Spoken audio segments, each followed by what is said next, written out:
I've been living in Canada for over 6 years now, and last year I became a Canadian citizen. Wow. So it's been a long journey. It's been a tough journey, but it's been very fulfilling. And I know some of you, I don't know if they're here, but some of you are considering going to a different country, a different place. And I hope that what I have to share tonight maybe brings about some perspective into what you are considering for the future. So my journey with English actually started here. I wasn't lucky enough to have a place like this to learn English with other people. Because you didn't want to. Well, it was different times, but I did learn English by myself, reading, watching movies, listening to music. And then when I moved to Caruaru, I had a chance to go to an English school, and that's where I was able to improve my English. And then I was studying and working at the same time, and I finished my program in international relations, and I just didn't know what to do with my life at that point, which I think is, totally normal when you're young, and there's so much to think about, so much to consider. And I have family in Canada. I have an aunt who's from here as well. She lives there. She's been there since 2001. And growing up, I always knew of Canada.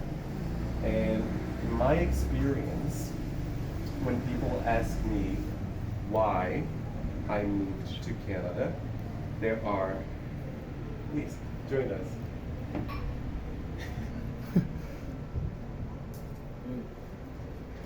So when I decided to move to Canada, there were a couple of things that I had to think about when I had to make that decision. I think the first one was, and it can be a bit of a sad story, but I think it's important to talk about these things. As a gay kid living here, I felt that I needed to go somewhere else in order for me to be myself or to be happy. So that was the first reason why I decided to go to Canada. And the second reason was because I was studying international relations, and here, unfortunately, there wasn't a lot of opportunities for me to pursue. And then I had family in Canada, and I decided, well, I have a dream, don't have a lot of money, I know a bit of English, so I'm gonna give so this. modest. Oh yes, we must. And then I decided to move to a very small town in Atlantic Canada called St. John's. So that's where I live right now, and that's where I went to school and did my master's in political science. And I thought that I was going to stay there for just a year, and it's been over 6. So Wow. life happens. Something's in the water there. Something's in the water, definitely. And I was very fortunate and lucky to have friends, and now I have family there. My brother also lives there. He's from here, and he also learned English the same way that I did.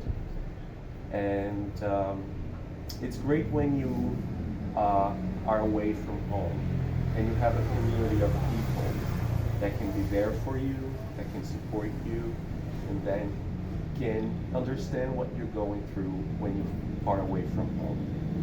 So I would say that today I am only in Canada because a lot of people helped me throughout the way, the journey.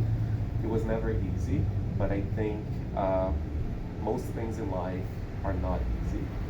And the experience gave me the endurance, the grit to keep fighting. And yeah, it's very cold there. That's not my favorite part. That's why I have to visit every now and again. Gradually. Yeah.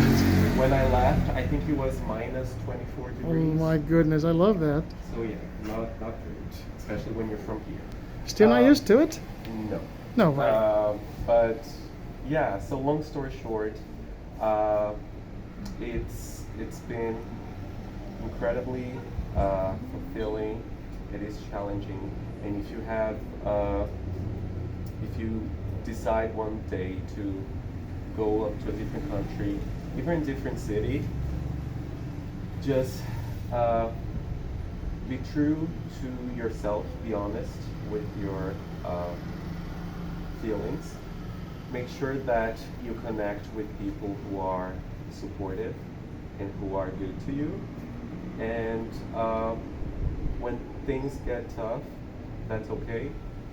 But just keeping on, and things should be fine. Right So, on, man. Yeah, I think that's it. Everybody give him a For round now. of applause. This man is awesome. And I don't know if you're gonna switch to Portuguese. Yes, we're gonna do that right now.